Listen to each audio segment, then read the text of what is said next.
Hello, Foxy listeners, and thank you for tuning in to episode 160. I love today's episode because my guest, Kevin, really jumped down a lot of rabbit holes.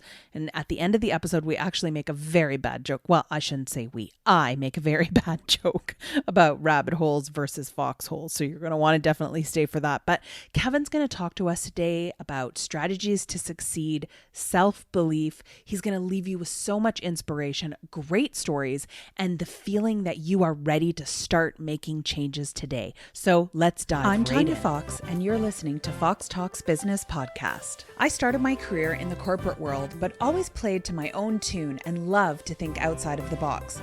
This didn't always serve me well with the bosses, so I made the decision to become an entrepreneur. And that little seed of entrepreneurial curiosity continued to grow as I branched out into retail, service, and franchise businesses. Now, I have been fortunate to have amazing successes in the last 2 decades, but they did not come without some really big failures and even bigger lessons learned. And that's why I started this podcast, not just to share the failures, but to show you how you can turn every failure into a success. We're going to hear from some amazing humans from around the world that are going to share their stories of the good, the bad, and the motivational entrepreneurial life has to offer. After all, life is too short to make all of the mistakes yourself, so why not learn from each other? And of course, we're going to have some fun, because as I always say, well, you know what? I'll tell you that at the end of the episode. Hey, Foxy listeners, thanks so much for tuning in today. Today, I am really excited because not only do I have a great guest in Kevin, but he's got a really good story. So Kevin, thank you so much for coming on the show. Absolutely, Tanya. I appreciate you having me. I'm excited to go down the rabbit holes that we go down. It's my favorite thing to do. So I was really interested in chatting with you because when we kind of connected together and I sort of read a little bit about your background, I found it really interesting because I think a lot of people can relate to this because you kind of had, from an outside perspective, sort of had it all. So tell us, I don't want to give most of it away, but tell us a little bit about how the difference between what the perception was versus the reality and how you came out of that. Yes. So just for a quick bit of context, I was raised in a single parent household. So I was raised by my mom and my grandmother. I didn't meet my dad until I was 27. And I think that's an important part because that's where a lot of my conditioning came from. But when everybody decided they were going to go to college after high school, all my friends, I didn't know what I wanted to do, but I knew that wasn't for me. And all my friends were out meeting new people, partying and having these new experiences. And I was the townie gas station attendant. I lived in the town I was raised in. I was pumping gas at not one of the only gas stations there. And that kind of became the beginning of my journey. And I just did a lot of job hopping. I was the gas station guy. I worked at a hospital cleaning floors, drove a truck, operated a forklift, did construction, on-call firefighter for a short time. I did a lot of different stuff, but I ended up getting this job called weatherization tech. So I was a weatherization technician. All that means is we would go into a building, usually state or government owned, and we would make those buildings more energy efficient. Okay. Since we worked for the state or the government on contracts, I got paid a very, very high rate, which was awesome. I enjoyed that very much. But when I seemed like I was crushing it most in my mid-20s, I had a sports car. My girlfriend was a model. I was in the best shape of my life because I had just done a bodybuilding show, new apartment, high-paying job, quite literally everything that a 25-year-old man could want. I was pretty miserable. I was super insecure. I lacked confidence. I lacked direction. I didn't know what I was doing.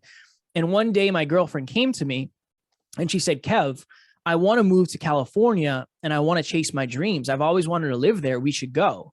And we lived on the opposite side of the country. And I gave her every single reason in the book, Tanya, why she shouldn't do it. Gas prices, your car is going to crap the bed when you drive out there. The job market sucks, whatever, everything. Real estate's high, everything. And a couple of weeks later, she came back to me and said, hey, I'm going to leave you because you're not the man that you were in the beginning of this relationship. And I feel like you're kind of holding me back, which was like, oh my God, such a painful thing to hear. But it was the right thing. She did the right thing for her and we're on good terms since. And when she left me, that was my initial rock bottom. And I had to look in the mirror and say, I don't really like who I am. I don't know why I am the way I am. And I started my self-improvement journey there. I started my personal development journey there. From the outside, I was a tattooed badass bodybuilder. That's what people thought I was. And I was not that in any way, shape, or form. And I remember I started with positive affirmations. So I said, I'm handsome, talented, worthy, intelligent. And this year I'm going to make the most money I've ever made, because I fell back into that old conditioning trap of money makes problems go away. Money makes some problems go away, nothing internally. It's not going to fix, the missing parts of you. So that next year I got promoted to a foreman, which was in alignment with me making more money. Awesome. And if you fast forward to the end of that year, I had been living on the road for 10 months out of the year. And we did a lot of traveling. So we predominantly worked out of state. I lived in New Hampshire. We worked most of the year in New Jersey, which was like a 6-7 hour ride, depending on where we were. I get to the end of the year and I'm opening my final pay stub, and I'm standing at my kitchen table because my girlfriend took the chairs. They were her chairs, so she took them with her. And I was never home, so it didn't matter. And I made 6 figures at 26 with no college degree. But it was another one of those moments, Tanya, of I did it again. Nothing changed. I have a lot of money in the bank and I have nice things, but I'm still pretty miserable. I'm not any more confident. Chairs. Yeah, no chairs. I don't have any chairs. I don't think I ever even bought chairs until I ended up moving, because it just didn't matter. But it didn't fix me. I kept thinking that nice things would fix internal Kev, and it just never happened. So after that, I remember I was standing at my kitchen table and I was thinking, for most of my life, I had been living unconsciously. What's the opposite of unconscious? Hyperconscious. Shortly thereafter, I started a podcast called the Hyperconscious Podcast. And that became my passion project. And I just loved talking to people about stuff that I felt really, really, really mattered. Not surface level stuff. Like, we're talking deep. I just always wanted to go deep with people. That's what I would say. And this passion project started to really consume what I wanted out of my future. The job that gave me this financial freedom, overnight, I stopped caring about. I started showing up late. I would call out. I would leave early. And it got to the point, Tanya, where I would have to be 6 hours away on Monday morning at 7 a.m. to start the job. I would sleep in my bed from 9 p.m. until midnight. And I would get up and drive 6 hours straight to the job site. I'd work an 8-hour day, and then I'd go to the gym after. And it just kept getting worse and worse and more out of alignment. And there was this morning, it was sometime in winter. I don't remember exactly when, but it was probably 5:15 in the morning. I'm in this dirty, crusty hotel room in New Jersey. My alarm goes off. I wake up. I slide to the edge of the bed. I'm lacing up my work boots. And the best way to explain it is there's 10 televisions on in my head at the same time, and every single one is on a different station. It's just noisy, overwhelming. It's just a lot. And one's saying, you're stuck here. You can't leave this job. You're never going to make this money again. What will your friends think? What will your family think? And the biggest, loudest voice in my head was, do you really think you can be a successful podcaster? And I didn't. Candidly, I did not think that was a possibility for me. And in that moment, I genuinely felt like if I was to take my life, I would take my problems with me and it would just be easier. Now, I'm very blessed because I have very supportive people in my life. I always have. I'm very blessed. So I texted my business partner, who wasn't my business partner at the time. And I said, hey, I'm really struggling. I'm having these dark thoughts. I don't know what to do. I don't know what's going on. And he's really been my mentor since the very beginning of my journey. So I'm very blessed that I messaged him. And he said, Kev, so much has changed for you over the last couple of years, but your environments haven't changed that much. I think it's time for an environment change. And I left that job 3 or 4 months later and went full-time into what we're doing. And I was a broke entrepreneur for 3 years, to the point where I couldn't buy Christmas presents for my girlfriend 2 years in a row, which was the most painful thing ever for me. But again, now here we are, quote unquote, we look successful and there's a lot of things that are happening, but we're still doing the things that matter the most. We still have days that suck. We still have months that aren't as good as the ones before. Yeah, we're winning more than we ever have, but it's always a challenge. There's always a challenge. And I believe that resistance is part of growth. If you want to grow, you have to have some resistance in, and we have plenty of that for sure. Well, and I love that you said that, because I find what happens way too often, especially these days, is sort of the, the social media trend, right? Mm. Everything is perfect, right?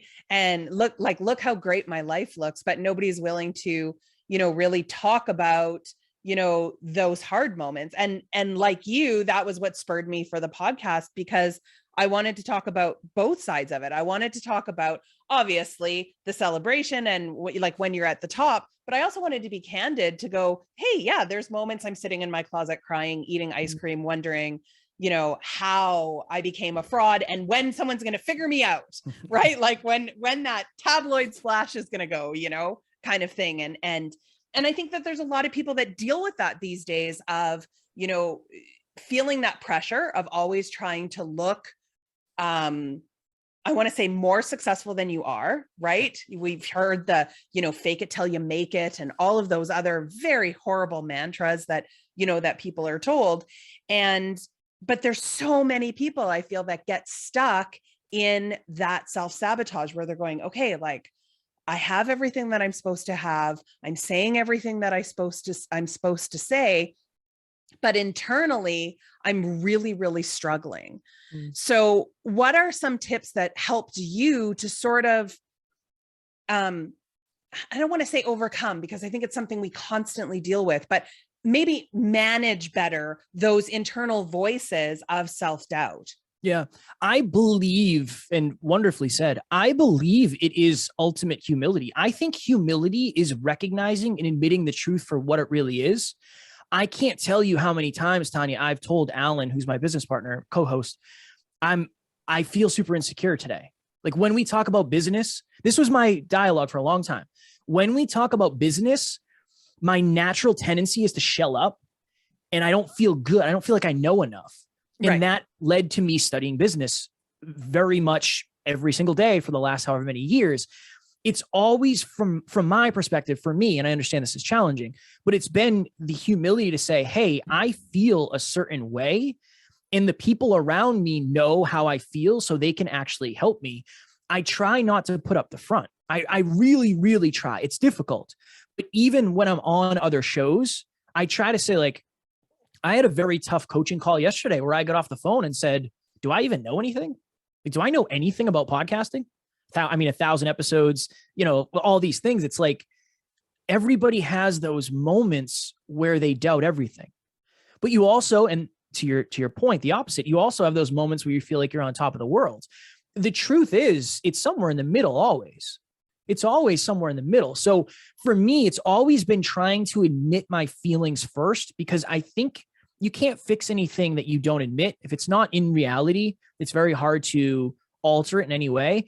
And I think that oftentimes, and I'm very guilty of this as well, we automatically look into the future. We don't look into the past. Everything that you feel is based on the past. It's based on your conditioning. It's based on your experiences, your limiting beliefs. That's the junk we have to get rid of if we really want to have the life of our dreams that we want in the future. I think of it this way, and my story is a good example of this. When you're born into soil. You're a seed and you're planted into soil. It could be toxic. You have no idea because you don't know any other soil. You've never seen soil. 5, 10, 15, 20 years down the road, you're learning this stuff. You're listening to podcasts and TED Talks and speeches and reading books. And you're thinking to yourself, for some reason, it's just not landing. It's just like not landing. It doesn't make sense. You're pouring all this nutritious soil on what is potentially toxic soil, and it's not getting to the root, the seed of who you are as a human being. I believe all change in the current, in the present, must come from the past. And if you really want to unlock your potential for the future, I think you have to visit your past. I really, really, really do. And I think it starts with humility. The reason I react in this situation is most likely because of this. And then you can start to unwire that. You have to explore it. You have to be familiar with your fears and with your insecurities and with your traumas and your triggers. That's the only way you can really control them. You can really alter them. At least be conscious first. You have to be conscious before you can control. And I love that. There's a great book called Choose Again that my mom gave me to read. I don't know if you've ever read it. It's from Diedrich Walsack. I might be saying his name wrong, but it pretty much says that. He talks about being in a concentration camp when he was young and how, all of our emotions are sort of tied to these core things that happen in our younger life. And so very similar to like what you're saying. And I think it's true because so often I find if there's a situation that comes up and I get either frustrated or very angry with it, or somebody gives me an indication that my emotion might be a little extreme. Like, why are you getting so upset about this? Like, it just seems really weird. I would say 98% of the time I go back and realize I've tied it to something that happened in my past that caused me to feel a certain way. So it's not really about this situation. Like, right. It's not all about this situation. That's just the, straw that broke the camel's back, or straw that brought the memory back. Yep. Yeah. This is hitting a unique button. And every time that button gets hit, it connects to everything else. It's like it lights up the last couple experiences that happened. I had that happen to me yesterday. I learned yesterday through deep conversation with Alan that one of the triggers for me is feeling disrespected. I try to be a very, very, very respectful human being. And it's almost like when somebody disrespects me, I want to disrespect them worse, because it's like, well, I would never do that to you. How dare you do that to me? Does that come from growing up without a father? Maybe, disrespected that he left, something like that. But now that I'm aware of that, I can at least have the conscious conversation with myself of, okay, maybe next time I won't immediately jump to, hey, Kev, you suck after the call. If you feel disrespected, that's a sign of something is getting triggered inside you. It doesn't necessarily mean you're bad or you're good or you're better than or worse than. It's just your conditioning. We are our conditioning. So much of our identities aren't even ours. Somebody else's, through no faults sometimes of their own or by design from other people. It depends on the situation. Yeah. I think there's just so much to that. And I think even myself yesterday, I sort of had, yesterday, the day before, had one of those moments. Mine is whenever somebody texts and is like, hey, like, where's my stuff? Like, what's going on? That's a trigger for me. Not by any, like, they're just like, hey, just checking in. Let's see where my stuff is. Right. But for me, it always brings me back, which I didn't realize until, in late 40s, that for me, that was always a trigger, because I had a father that believed that my lot in life was government work. He was in the military. My mom was in the government. That's just what you did. There was no such thing as greatness. And, would constantly say, like, you have to look at the examples that are around you. And you have some family members that tried to start a business and go out on their own, and they could never make it. What makes you? And I really internalized that. But there was the other part of me, the very stubborn part of me that was like, oh yeah, like, I'll prove you wrong. Right. So I sort of had those two conflicting things of going, I'll prove to you that I can do this, that anybody can be anything that they want to be. And it doesn't really matter, because of course my mom was like, I don't care what you want to be, as long as you're happy. You want to be a cashier, be the best damn cashier that you can ever be. Like, just be happy. That's, sort of all that matters. But it's so funny how in those moments, you can get sucked in, because I got sucked in for 2 days of going, this is it. Like, I screwed up again. Like, I promised myself last time that I would get caught up on all my work and I would not fall behind again. And, and then the spiraling starts, right? Where you're like, yep, I can never do this. I'm down in this hole again. And like you said, for me, it took actually being there and having a conversation with my coach and her going, yeah, and you're going to be here again. Like, because either break this pattern or just let's start recognizing it sooner.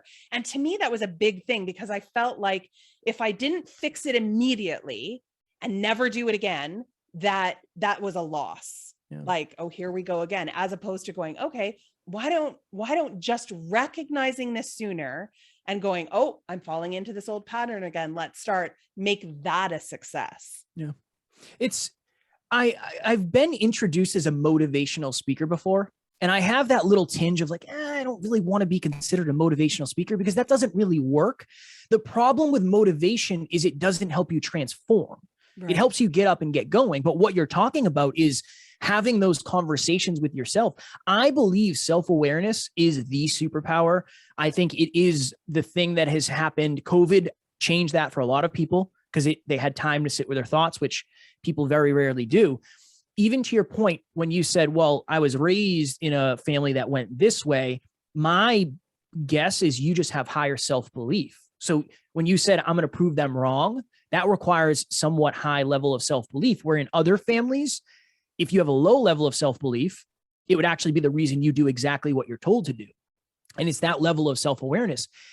I get asked often, should everybody become an entrepreneur? Like, is entrepreneurship, starting a business, for everybody? I don't think it is. I think it depends on your level of risk tolerance. I think it depends on your level of certainty. How certainty driven are you?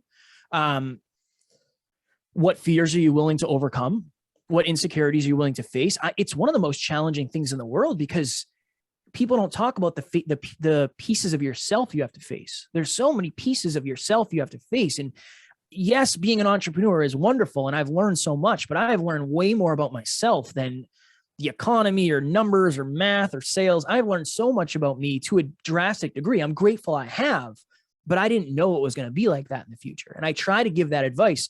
If you're very certainty driven, maybe being an intrapreneur with somebody else's, money and risk is your way to test it out, because there's a lot of uncertainty in entrepreneurship. And I don't think people talk about that enough. No, because I think people have I remember one of my clients, saying, I just thought it was going to be different, had opened up a restaurant and said, I just thought it was going to be different. I said, oh, I know exactly. It was a sports bar. And I said, I know exactly what you thought. We're of the same age. I know you thought it was going to be like Cheers, right? Like it was going to be great. You didn't contemplate the drunks in the middle of the night, people throwing up in the bathroom, like all of the crappy stuff that you're right, that we don't talk about. And I'm glad you said that about, that you learn so much more about yourself, because I think it's so true. And I think coming face to face with those truths can be hard. I mean, I remember having a retail store and having to come to the truth that I am not as much of a people person as I thought, because 5 years in, I was like, I can't stand people. Like customers are dumb and I can't deal with it anymore. I do not have, like, at first I had this really great filter, right? Like that I was like, somebody would come in and I was closed and I would open. I would be like, well, we're not, we only open in half an hour, but, come on in and, oh no, it's fine. It's fine. Not a problem. Happy to have you. Like fast forward to 5 years and I'm like, yeah, we're closed, and they're like, oh, I'm sorry, I didn't know. Really? Like the lights are off. The sign says closed. I can't make it more simple. Like, right. And I was like, that was my moment of going, maybe it's time I change my entrepreneurial spirit for this one. Maybe it's time to kind of let this go. But that was a hard thing to realize, because of course I felt like, how horrible of a person am I that I can't even be nice to people anymore? Yeah, it's hard. One thing it makes you look at is your strengths and your weaknesses. Maybe that just isn't a strength that shouldn't be. Like that's it really, like we put the feelings on top of things. There are certain things I just suck at. I'm not good at systems. Alan is an engineer. Alan is better at systems than I am. I'm really good at getting stuff started though. Really good. I'm really good at the short term. If you give me a list of 50 things and say, get these done today, I will, at the expense of my future. It's the way I'm wired. Alan's the opposite. You say, get these 3 things done today. If it does not make me better in 25 years, he won't do it. It's that strength and weakness. So I think it's becoming aware of a strength, doubling down on it, becoming aware of a weakness, and figuring out, okay, do I even want to shore this up? Or in business, do I just pay somebody to do this? Do I pay somebody to be an operator and they do this and they show up? Or is this the face of the brand? Is this the people person where I, chart the course behind the scenes? It's so important. And to your point, I think it is getting over the emotion of like, oh, I'm a terrible person for this. I mean, I think that's probably more a conditioning thing than anything. I am a podcaster and I'm a speaker and I'm a coach. When it's all done, I don't want to see anybody. It drains me. I'm an introvert. It drains me to be around groups of people. When we do speaking engagements, I have to go lay in bed after. We go to dinner after, and I have to go be away alone by myself because it takes so much out of me. It's so heavy. Yeah. But I think that's also too part of that, because I'm the same way. I can be on, you get about 8 hours out of me, and I can be on and I can be, electric and everything. But afterwards, like it's like a drained battery. And it happens like in 2 seconds. So I've recognized to just go, okay, it's like, it's great to see you. See you later. Like, you know, bedtime is important to me now. Mm-hmm. Like I've given up on the, you know, trying to be out at night. I'm like, no, I just can't do it. And I used to feel that was like I was like, oh, I got to get over this. Right. Like I want to be that person to go out, instead of realizing I just gave it my all. Like I gave everything I had to that, you know, performance, to that presentation, and feeling good about that and going, okay, I'm going to recharge now because I know I gave it my all. Yeah. It's boundaries. Mm-hmm. I think that's kind of the thing, is like, I got to get over this. What does that mean? Well, I'm supposed to be a certain way. I very much the same. I'm really good, comically good at, I'm the guy when I want to go, I just leave. Just like, hey, thank you for having me. I'm going to take off, because I've set that boundary of, look, when it's time for me to go, it's time for me to go. I have to go. I came here with the understanding that I'm leaving at a certain time. That's the way I'm wired. But my boundaries for myself, and I struggle in family in certain regards for sure, but my boundaries for myself are more important to me. And that's what it is. It's like, I don't need to give you a reason. Mm-hmm. This is what I'm going to do because this is what I've decided to do. And to your point, I don't have to be any certain way unless I think it's best for me and my family and whatever. You know, I think it's that conversation. I think boundaries are one of the most difficult things in the world. Oh, I totally agree with you, because I think that, you know, I think there's so many people who feel the need to explain, like just on Mother's Day, my husband's side of the family is all where we live, and they all went out for brunch together. And I said, no, I didn't go. And I remember like everybody was like, what do you mean you're not coming? And I'm like, I'm not coming. Like, this is my Mother's Day and I want to be left alone. So this is perfect. Like, you guys go have a great time. I'm not going. But that, you know, of course, then it was like, well, why? Is something wrong? And it was really hard for me not to feel like I needed to over explain. But the truth was, I just didn't want to go. Yeah. Like, the older I get, and it's so funny because the older I get, I have to tell you, the way easier it is to go, because I just don't want to. Yeah.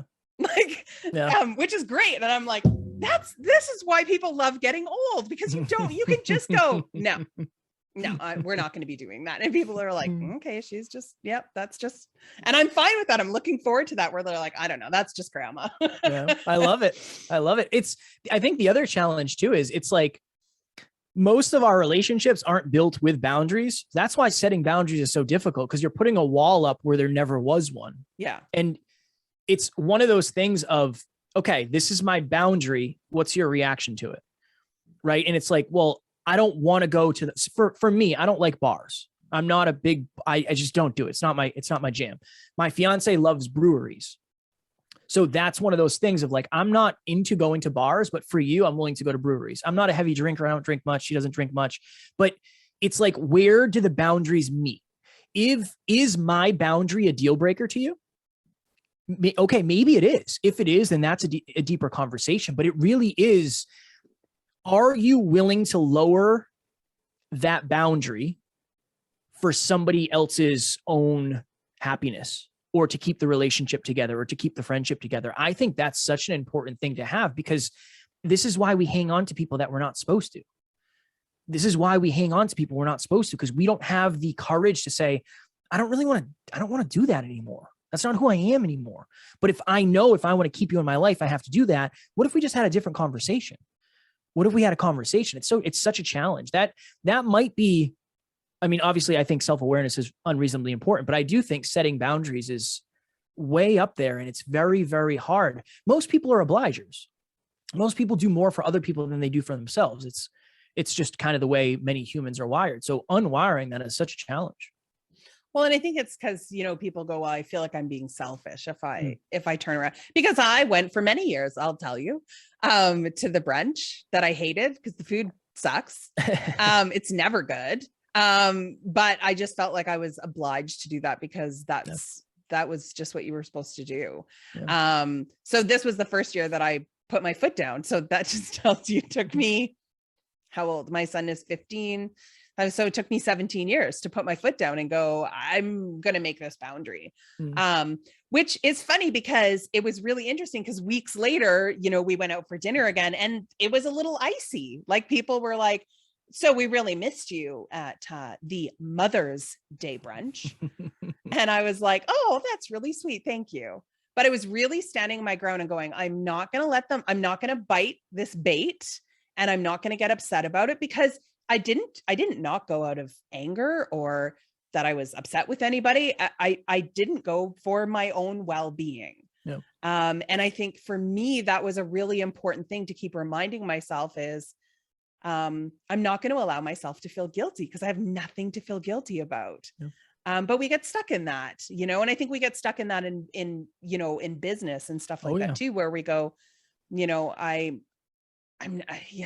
I'll just let it go this one time. And all of a sudden that then becomes the normal. Yeah.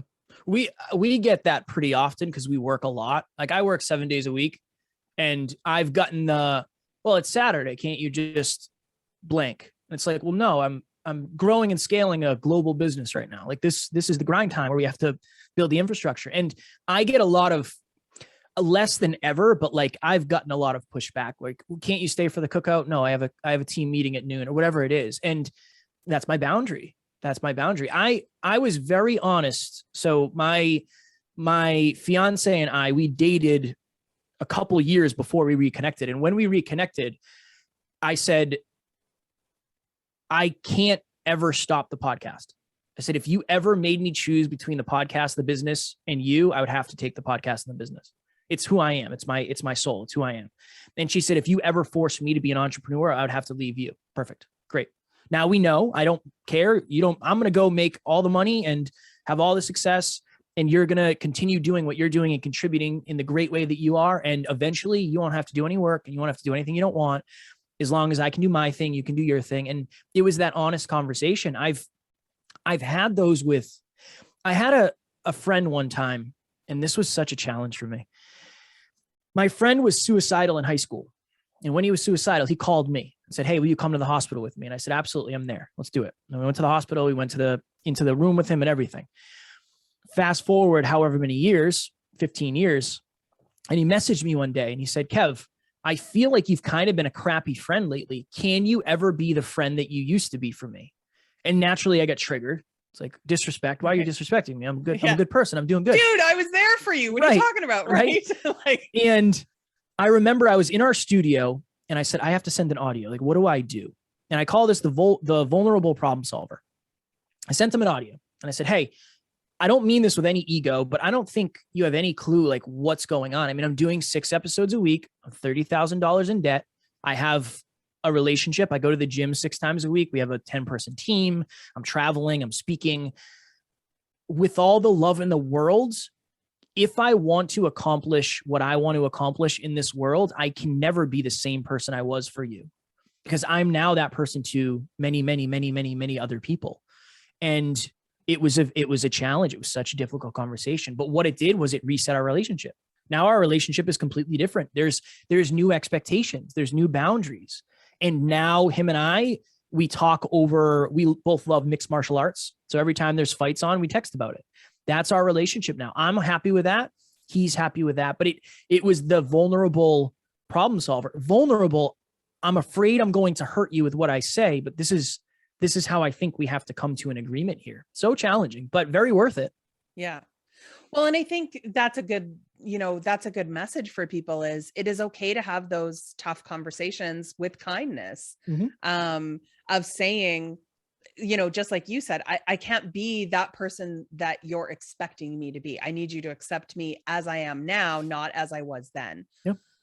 Because I think that's true. I mean, I have a lot of people that, I have one in particular that, worked for me and then ended up buying my bookkeeping company when I left and moved across the country and stuff.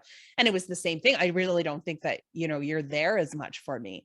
And I'm like, but it's a different dynamic now. Like you don't need me to be there for you. And it was a lot, like you said, it was a really tough conversation to have, but it was me also realizing that that wasn't about me. That was about her feeling insecure because I was a lifeline.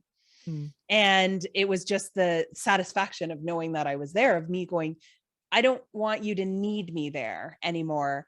I would love if you want me there, but you don't need me. And being okay with that, because I knew this might end. I'm not the most graceful person. I have a tendency of emails are the worst for me. I always have to get somebody to reread my emails because they're like, you were harsh. And I'm like, what are you talking about? Like, were you in a bad mood when you wrote that? And I'm like, no, but I'm just very direct, right? I'm like, just like, here's the information that you need. Like, I don't. Yeah. And I remember even working in corporate, that was always the compliment I got. Like, we just need you to be a little bit nicer. I'm like, what are you talking about? Well, just like say hi. And how are you? I'm like, but I don't care how they are. Yeah. Like, right. But it was like you said it. I think it's part of, you know, everything that you talked about of knowing who you are, of really having that self-realization, of being able to have tough conversations, and being able to recognize that sometimes there will be situations that you need to change, or at least be aware of about yourself. Yeah. Like you said, if it's something that is a weakness that maybe you need to, you know, something that you don't enjoy doing is okay to give to somebody else. Yep. You don't have to be the best at everything, which I think entrepreneurs feel a lot, right? Like, I have to be a CEO. I have to be a good secretary. I have to be a good bookkeeper. I have to know how to do everything perfectly. Yeah. It's humbling. I mean, it takes courage to say like, well, I built this part of, for me, it's like, I built this part of the business. I built a 6-figure business on my own, but it would not have gotten much further than that if I didn't have somebody supporting me, because there's certain things I'm just not that good at. I'm not as good at the systems.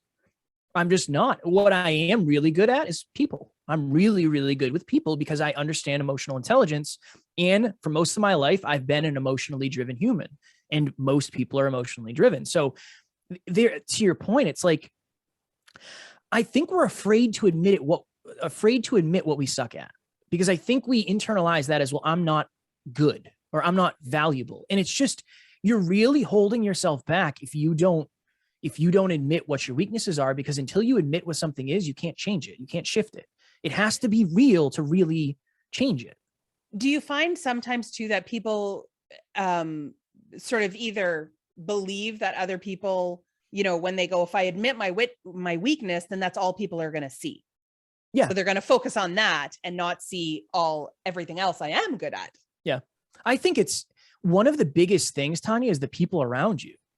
I watched a video the other day, and we did an episode on it because it really shifted some things in me. The video was why you shouldn't tell people your goals. And I was like, I'll give this a look. Let me see what it's about. Every single point, basically, in a nutshell, said the people around you suck. If you tell somebody your great idea, they're going to steal it. Nobody in my friend group would steal my idea. That's why they're my friends. Nobody's going to say, hey, that's dumb, or how you doing? Are you still a podcaster?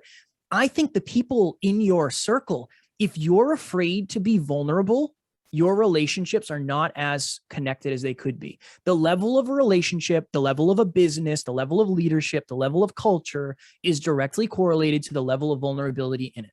I believe that at a deep, deep, deep level. Business now is not leading through, you know, hardness and harshness and fear. It's leading through connection. If you're connected to the people around you, your relationships are going to be way better. So there's always a small part of me that's like, oh man, what if this person finds out I'm not good at this? And then I always think, well, every time that's happened in the past, I've learned how to get a little bit better at it. So again, it's just going into my initial fear is blank.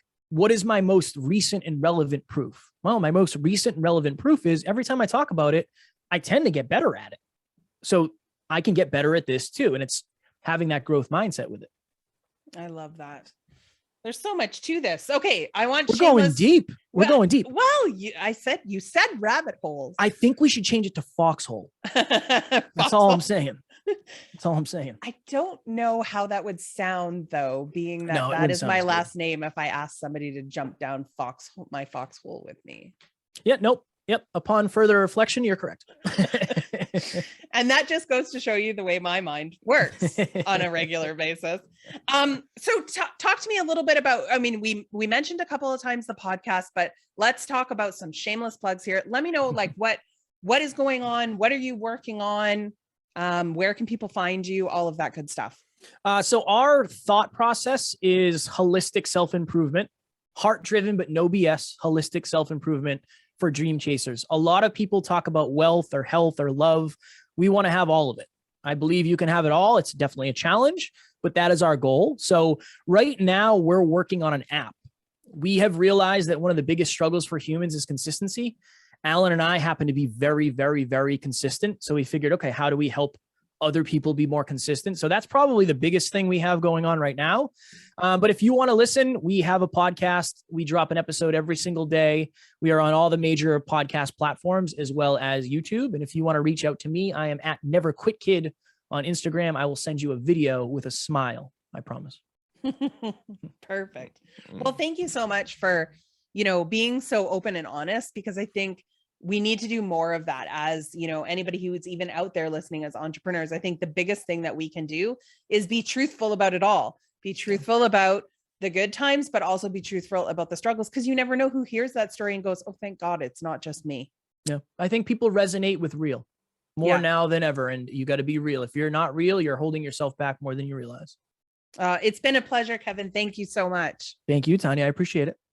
Thank you so much to all of you for taking the time to join Kevin and I. A very special thank you to Kevin for sparing some time out of his very busy schedule to sit and jump down all of the holes that he did with me. I think there's so much to this episode that we're all definitely going to have to listen to it a few times, because even though I have heard it, multiple times during editing, I still got something new every time I listen to it. And I know that you will too.